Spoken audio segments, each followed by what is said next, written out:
When most people think of Greek mythology, they think of Zeus, Hades, Poseidon, and the rest of the Greek gods. But what is their origin story? How did Zeus rise to power? To answer that question, we have to go back to Zeus's grandfather, Uranus, and how it led to the Battle of the Titans. In Greek mythology, the Titan battle was a 10-year series of battles fought in Thessaly, consisting of the Titans, an older generation of gods, fighting against the Olympians, who would come to reign on Mount Olympus. This event is also known as the War of Titans, Battle of Titans, Battle of Gods, or just the Titan War. The war was fought to decide which generation of gods would have domination over the universe. It is ended in victory for the Olympian gods. The stage for this important battle was set after the youngest Titan, Cronus, overthrew his grandfather Uranus with the help of his mother Gaia. Uranus drew the hostility of Gaia when he imprisoned her children, the Hecatoncheires, and the Cyclopses within her womb. Gaia created a great sickle, forged from an adamantine, hid in a crevice on Mount Othrys. Gaia then proceeded to attempt to convince her 12 other children by Uranus, who were known as the Titans, to castrate him.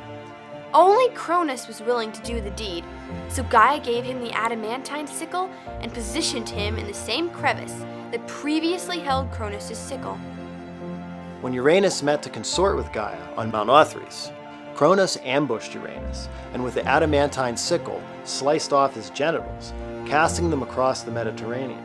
After doing so, Cronus freed the imprisoned children of Gaia by slicing open Gaia's womb and promptly imprisoning them in Tartarus. Cronus also quickly imprisoned Uranus deep below Tartarus. In doing this, he became the ruler of the Titans. But Uranus cursed Cronus, so that Cronus' own children would rebel against his rule, just as Cronus had rebelled against his own father. Cronus took his father's title of ruler of the land, sky, and sea. He then secured his power by forcing his siblings to bow down to his will. Cronus, paranoid of Uranus' curse and fearing the end of his rule, now turned into the tyrant his father Uranus had once been, swallowing each of his children whole as they were born from his sister wife, Rhea. Rhea, who began to resent Cronus, managed to hide her youngest newborn child, Zeus, by tricking Cronus into swallowing a magnetite rock, given to her by her mother Gaia, wrapped in a blanket instead.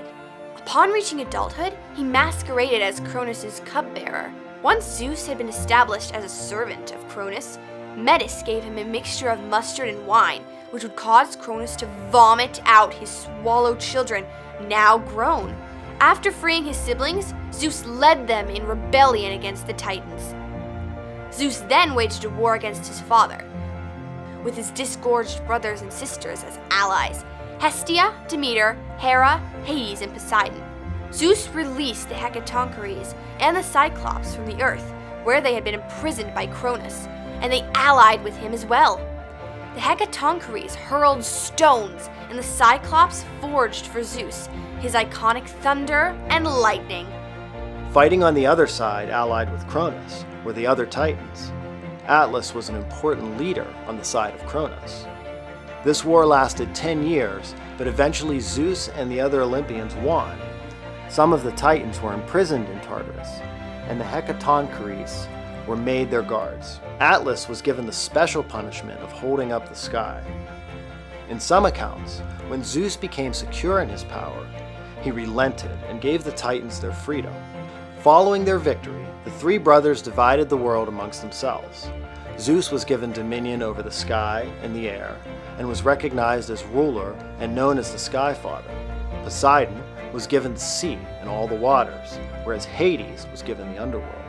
Each of the other gods were allotted duties according to the nature and proclivities of each. The earth was left common to all to do as they pleased, even to run counter to one another, unless the brothers, Zeus, Poseidon, and Hades, were called to intervene. So that's the story of how the Greek gods rose to power. What are your thoughts on the Battle of the Titans? Anything we missed? Let us know in the comments, and we'll see you next time.